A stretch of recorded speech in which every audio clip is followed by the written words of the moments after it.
তারপরে এই সংসার কি বলবে, কি ভাববে সেসব নিয়ে ভাবতে যাবেন না।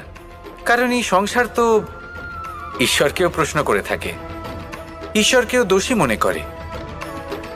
কখনো কখনো যখন কোনো ঘটনা মানুষের ইচ্ছা অনুযায়ী ঘটে না, তখন মানুষ এটা বলে যে হে ঈশ্বর, আপনি আমার পাশে থাকলেন না, আপনি বড়ই কঠোর, এটা আপনার দোষ।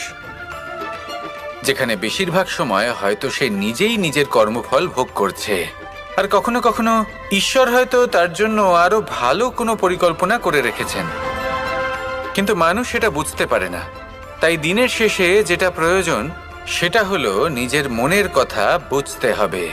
আপনার বিবেক কি বলছে শুধু সেটাই করুন, আর সামনে এগোতে থাকুন। আমার সাথে ভালোবেসে বলুন, রাধা রাধা। সবাই বলেন যে জীবনে কাদের সঙ্গ লাভ করছি সেটা খুব গুরুত্বপূর্ণ।